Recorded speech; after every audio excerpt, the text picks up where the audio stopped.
Assalamualaikum warahmatullahi wabarakatuh. Perkenalkan nama saya Andili Ansari Lasmiadi dengan NIM 2107 12 4337. Baiklah, saya akan menjelaskan materi tentang teknologi pelumas dan pelumasan dengan dosen pengampu yaitu dosen dosen eh, dosen Bu Desi Haltina STMT. Kemudian eh, baiklah, saya akan masuk ke pelumas. Pelumas merupakan zat kimia yang umumnya cairan yang diberikan di antara dua benda bergerak untuk mengurangi gaya gesek. Kemudian pelumas ini berfungsi sebagai lapisan pelindung yang memisahkan dua permukaan yang berhubungan. Cairan minyak pelumas merupakan salah satu dari empat fase benda eh, yang volumenya tetap dalam kondisi suhu dan tekanan tetap. Dari empat fase benda tersebut, yaitu zat cair, padat, gas, dan massa jenis. Kemudian cairan pelumas ini termasuk golongan fluida yang dimana disebut zat cair. Kemudian di dalam hukum aliran viskositas geseran dalam viskositas fluida adalah konstan sehubung dengan gesekannya.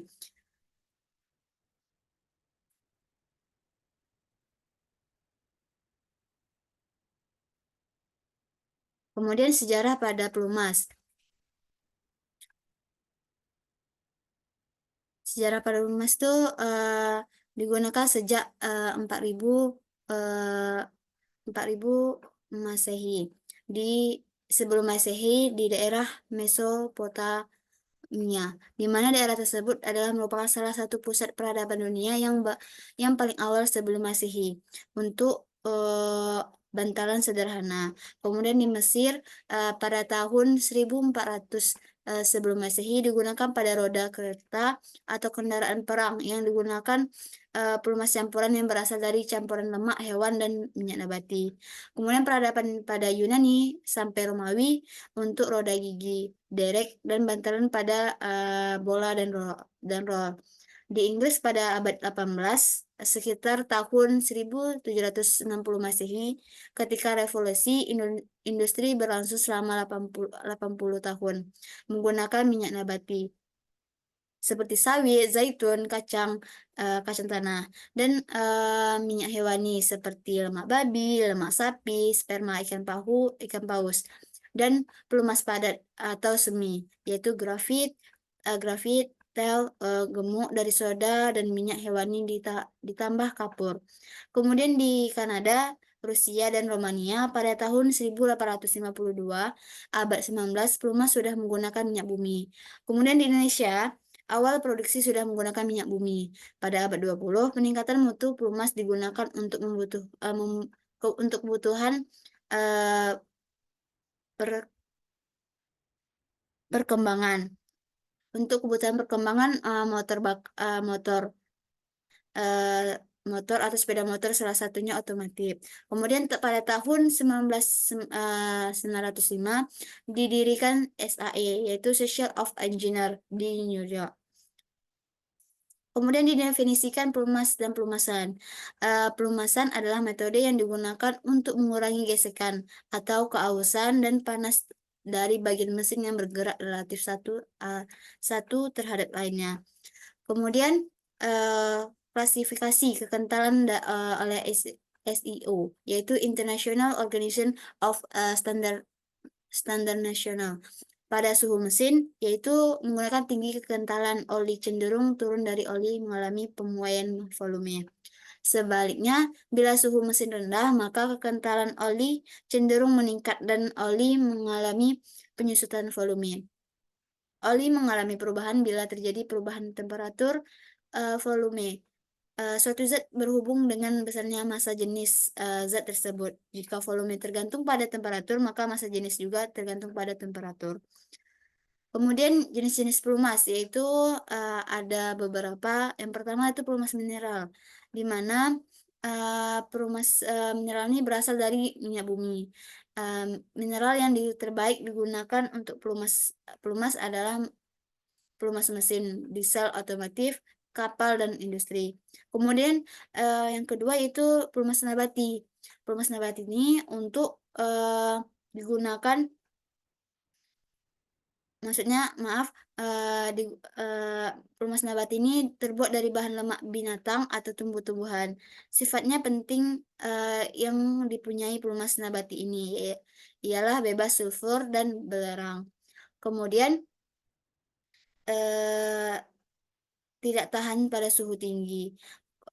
Sehingga untuk mendapatkan sifat gabungan yang baik, biasanya sering dicampur dengan bahan pelumas yang berasal dari bahan minyak mineral. Biasanya disebut juga dengan cooking oil. Kemudian yang ketiga yaitu pelumas sintetik, di mana pelumas ini, pelumas yang bukan berasal dari, nabati ataupun mineral. Pelumas ini berasal dari suatu bahan yang dihasilkan dari pengolahan tersendiri. Pada umumnya, pelumas sintetik mempunyai sifat-sifat khusus seperti daya tahan terhadap suhu tinggi yang lebih daripada pelumas mineral dan nabati, daya tahan terhadap asam, dan lain-lainnya. Kemudian, dapat dilihat, dari bentuk fisiknya, yaitu terbagi menjadi 3, yaitu minyak pelumas, gemuk pelumas, dan cairan pelumas. Kemudian, dapat dilihat dari penggunaannya, ada 3, yaitu, pertama pelumas kendaraan, ada 4 maksud saya, pelumas kendaraan, pelumas industri, pelumas perkapalan, dan penerbangan. Kemudian ciri-ciri fisik dan sifat dari minyak pelumas, yaitu pertama viskositas. Viskositas ini, yaitu suatu kekentalan minyak pelumas, dengan mengukur dari mengalirnya bahan cair dari minyak pelumas, dihitung dari bahan standar. Makin besar perlawanannya untuk mengalir, berarti makin tinggi viskositasnya, begitu juga sebaliknya. Kemudian viskositas indeks. Viskositas indeks ini, menunjukkan ketahanan kekentalan minyak pelumas terhadap perubahan suhu. Makin tinggi angka indeks, minyak pelumas, maka makin kecil pula perubahan viskositasnya untuk penurunan atau kenaikan suhunya. Nilai viskositas indeks, ini terbagi menjadi 3 golongan, yaitu, HVI, High Viscosity Index, di atas 80, MFI, yaitu Medium Viscosity Index 40 sampai 80, kemudian Low Viscosity Index, itu di bawah, 40. Kemudian jenis-jenis friksi, eee, yang pertama itu friksi besar, dibutuhkan untuk bekerjanya pada mur dan baut. Klip heater, penjepit, sol sepatu, alat pemegang, dan lain-lainnya. Gaya friksi dibutuhkan pada saat kita jalan agar tidak terpeleset. Friksi juga dibutuhkan agar dapat menumpukan pasir, apel, dan lain-lainnya. Namun friksi juga merupakan tahanan terhadap gerakan yang, bersifat merugikan. Eee Merugikan. Kemudian, 20% tenaga mesin mobil digunakan untuk mengatasi gaya friksi pada elemen mesin yang bergerak. Kemudian friksi kecil, dihendaki untuk benda yang bergerak seperti mesin tenaga, ski, elemen arloji atau jam, dan lain-lainnya. Koefisien friksi yaitu, biasanya diberikan simbol huruf Yunani, yaitu mu, seperti matematik persamaan dapat dilihat sebagai nu, sama dengan F bagi L. Kemudian koefisien friksi tidak, punya satuan, karena friksi dan beban yang diukur dalam satuan gaya, saling menjagakan. Kemudian fungsi pelumas. Fungsi dari pelumas ini adalah menurunkan atau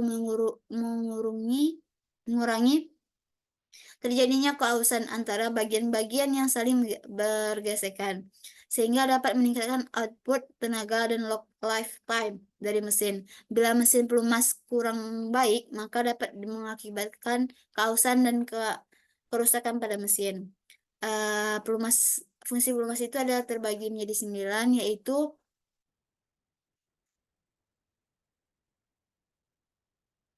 yaitu mengendalikan gesekan, mengendalikan suhu, mengendalikan kausan, mengendalikan korosi, sebagai isolasi listrik, merendam kejutan, menghilangkan kotoran, membentuk sekat, memindahkan tenaga.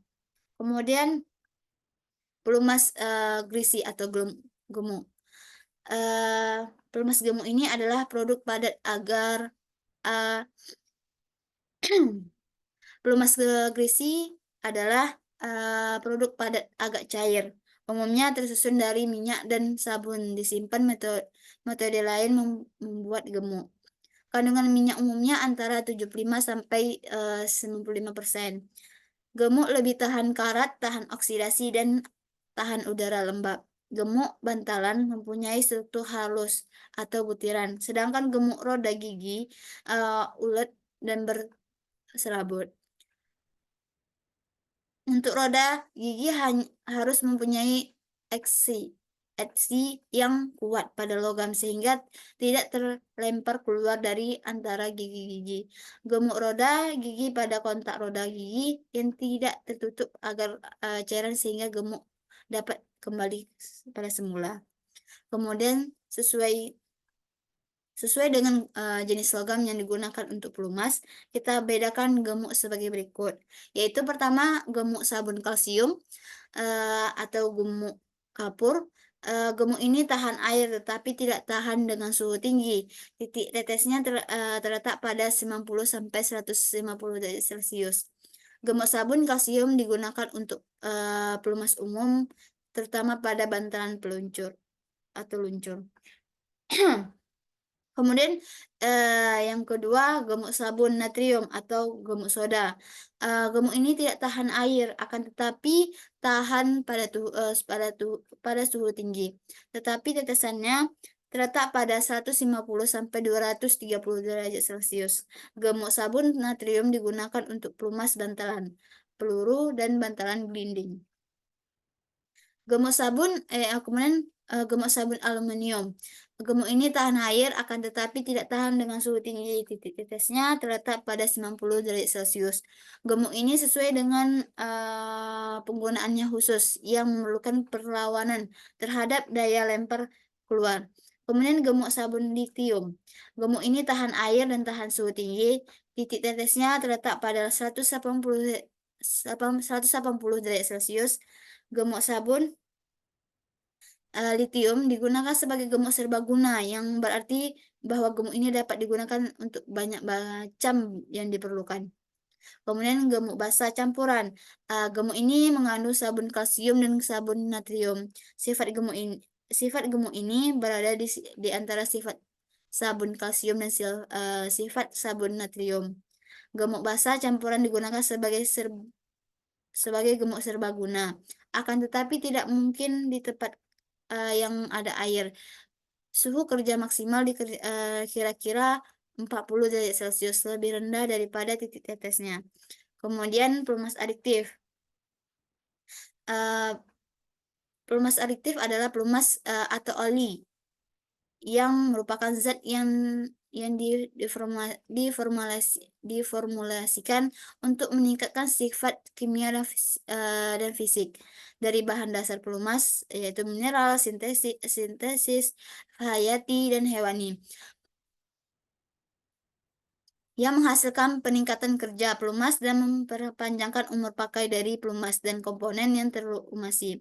Kombinasi berbagai zat adiktif dan jumlahnya ditentukan oleh jenis pelumas dan fungsinya, seperti oli mesin, oli roda gigi, oli kompresor, oli hidrolik, fluida pemotong, dan lain-lainnya.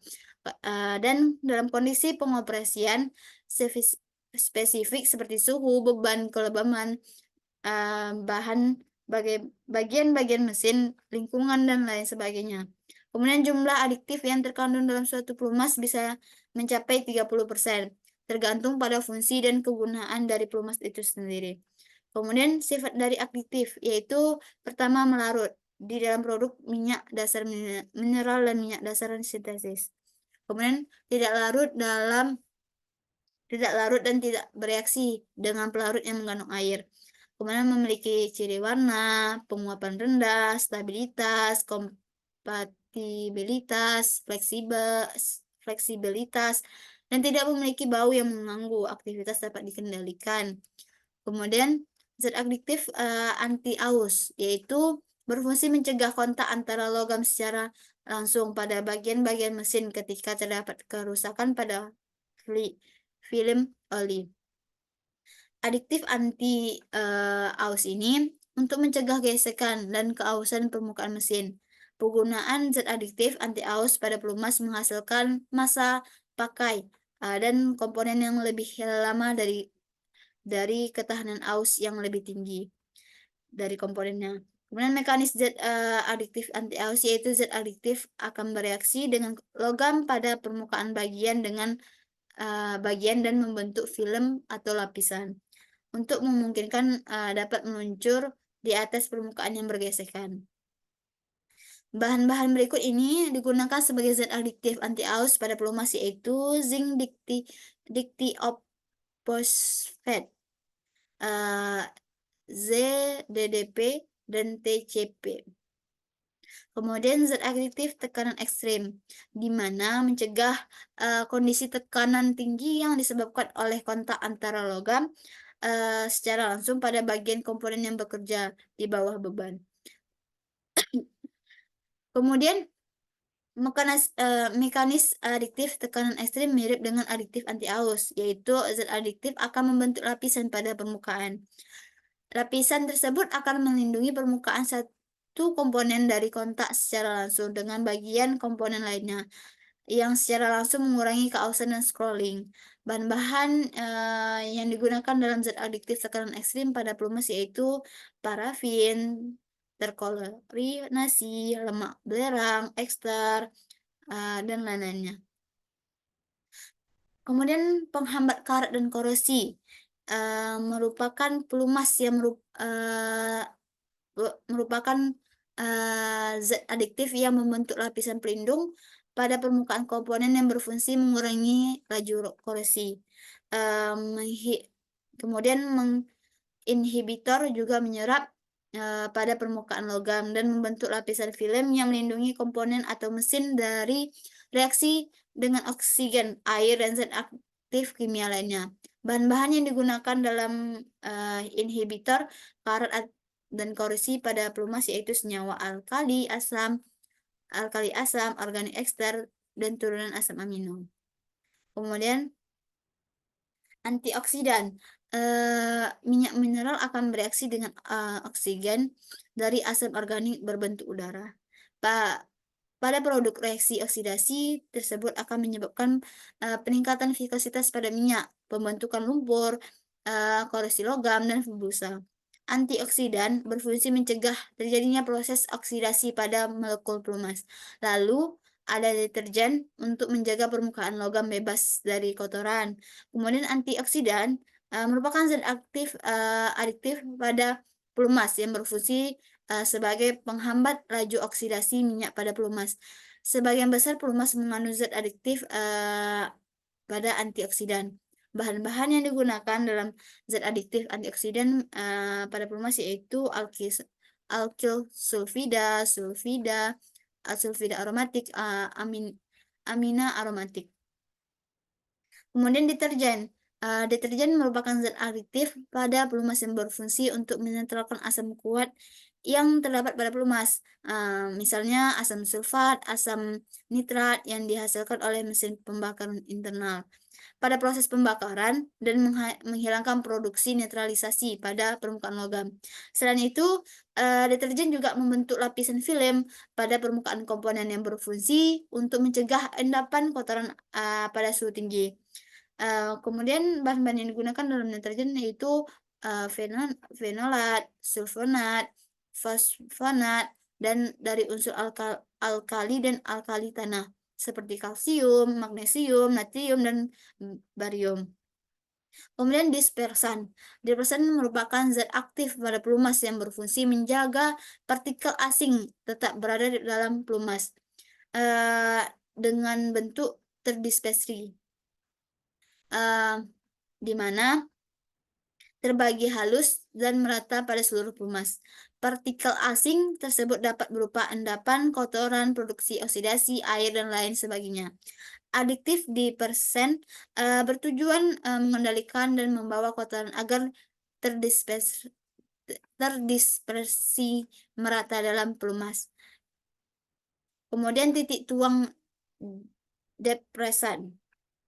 Titik tuang adalah kondisi di mana suhu terendah, yaitu pada suatu saat pelumas dapat mengalir, kristal lilin yang terbentuk dalam minyak mineral pada suhu rendah akan mengurangi fluida. Zat adiktif depresan titik tuang akan menghambat pembentukan dan aglomerasi partikel lilin yang menjaga cairan penghambat tetap pada suhu yang rendah. Kemudian zat adiktif mengubah gesekan, di mana berfungsi untuk mengurangi koefisien gesekan antara permukaan yang terlumasi. Hal tersebut diharapkan dapat menghasilkan konsumsi bahan bakar yang lebih sedikit dan efisiensi karena mengurangi energi yang terbuang akibat gesekan. Kemudian adiktif adiktif mengubah gesekan dipakai meningkatkan tingkat kelicinan pada film pelumas. Kandungan pada adiktif pelumas itu menjadi pelumas tetap mudah mengalir pada temperatur rendah. Struktur kristal pada sebagian besar zat adiktif mengubah gesekan terdiri dari platelet molekul atau lapisan yang dengan mudah saling bergesekan sama lain. Kemudian berikut merupakan zat adiktif pada pelumas yang digunakan sebagai mengubah gesekan, yaitu grafit, molybdenum, disulfida, kemudian dan lain-lainnya. Kemudian peningkatan indeks vikositas. Ya, Viskositas pelumas akan menurun tajam khususnya pada kondisi suhu yang tinggi. Viskositas yang rendah pada pelumas akan menyebabkan penurunan kemampuan pelumas pada oli. Zat adiktif peningkatan indeks viskositas berfungsi sebagai viskositas pelumas tetap berada pada tingkat yang dapat diterima dan memberikan lapisan oli yang stabil bahkan pada suhu yang tinggi. Zat adiktif peningkatan viskositas pada banyak digunakan dalam minyak rangkap yang viskositasnya ditentukan pada suhu tinggi dan rendah. Kemudian antibusa. Antibusa ini terjadi pada aplikasi tertentu seperti oli mesin dan oli kompresor. Dapat mengakibatkan bentuk gelembung udara dan buih pada pelumas. Busa tidak dapat meningkatkan oksidasi pada pelumas, tetapi tidak dapat mengurangi efek pelumas pada oli. Kemudian adiktif anti busa ini berfungsi mencegahkan terbentuknya busa pada pelumas. Sebab jika terjadi pada pelumas, jika sebab jika terjadi busa pada oli, maka komponen anti busa jadi tidak berfungsi dan keausan lebih besar daripada uh, dimethyl silsolexane. Merupakan zat aktif yang umumnya digunakan sebagai anti berbusa pada pelumas. Kemudian jenis-jenis adiktif lainnya seperti adiktif untuk menjaga viskositas agar tetap stabil pada suhu rendah dan tinggi. Kemudian adiktif anti karat dan anti korosi merupakan komposisi penting yang berfungsi untuk mencegah terjadinya karat dan pada bagian logam yang berhubungan dengan pelumas. Kemudian bahan kimia yang digunakan yaitu asam alkil sulfonat, amina fosfat, kemudian anti noda, anti denyut dan dengking. Kemudian masuk ke pelumas mesin otomotif. Eh, Sebelum itu kita lanjut ke viskositas. Viskositas adalah ukuran kekentalan suatu fluida yang menunjukkan besar kecilnya gesekan internal fluida. Kemudian viskositas adalah suatu cara untuk menyatakan bahwa berapa daya tahan dari aliran yang diberikan terhadap suatu cairan atau menyatakan kekentalan dari suatu cairan. Viskositas dalam cairan yang berperan adalah gaya kohesi antara partikel zat cair. Kemudian dasar-dasar pengukuran viskositas terbagi menjadi tiga, yaitu metode untuk mengukur kecepatan suatu cairan yang mengalir melalui pipa gelas. Kemudian metode bola jatuh, uh, metode lemping yang berputar. Kemudian satuan viskositas yaitu satuan SI, koefisien viskositas yaitu uh, Newton second per meter kubik Pascal second. Sedangkan untuk satuan CGS yaitu sentimeter gram sekon. Dan untuk satuan SI, koefisien viskositas adalah yaitu sebagai berikut. Kemudian pengukuran viskositas ada dua, yaitu viskositas dinamis dan viskositas kinematik. Di mana viskositas dinamis mempunyai rumus yaitu tegangan sama dengan viskositas dinamis dikali dengan satuan kecepatan dibagi satuan jarak. Kemudian viskositas kinematik menggunakan rumus V sama dengan nu per densitas. Kemudian klasifikasi viskositas. Ada dua kode internasional yang wajib diketahui pemilik mobil tentang oli mesin, yakni angka kekentalan yang ditandai SAE, Social of Automotive Engineer, dan kegunaan berdasarkan API, American Petroleum Institute. Viskositas pelumas ditandai dengan tulisan yang diproduksi bahan pelumas seperti SAE 40, SAE 30, SAE 20W, atau ada tulisan SAE 20W sampai 40 atau SAE 20W sampai 50 dan lainnya. Kemudian SAE adalah bahan internasional yang indeks kekentalannya dipakai internasional untuk oli mesin untuk oli mesin kendaraan pada umumnya. Angka indeks kekentalan itu biasanya diikuti huruf E. W yaitu musim dingin atau winter, yang berarti penggunaan sampai sampai 20 derajat Celcius minus 20 derajat Celcius. Misalnya SAE 5W, SAE 10W atau SAE 20W. Kemudian besaran viskositas tergantung pada suhu atau temperatur lingkungannya. Viskositas turun jika suhu naik atau sebaliknya. Kemudian jika indeks SAE kecil berarti oli semakin encer. Artinya kemungkinan oli akan mengeras pada suhu rendah semakin kecil. Kemudian hal ini berguna saat mesin mobil dinyalakan pada suhu dingin. Oli tidak hanya harus sigap untuk saat dinyalakan pada masa suhu dingin, tetapi juga wajib optimal pada saat mesin bekerja. Maka dari itu, oli yang biasa digunakan yaitu multigrain, artinya kekentalan menyesuaikan pada rentang temperatur tertentu. Penandaan ini diikuti angka indeks seperti huruf W, misalnya SAE 5W sampai 20, SAE 10W sampai 40, atau SAE 20W sampai 40. Kemudian kelompok pertama merupakan kelompok tingkat viskositas pelumas mesin yang digunakan pada musim dingin untuk daerah beriklim sedang yang memiliki 4 musim. Kemudian huruf I yang dicantumkan pada tingkat viskositas adalah singkatan dari kata winter atau musim dingin. Kemudian kelompok kedua berjumlah 5 tingkat viskositas yang tanpa W, yang merupakan kelompok viskositas yang digunakan pada musim panas. Kemudian klasifikasi viskositas berdasarkan viskositasnya.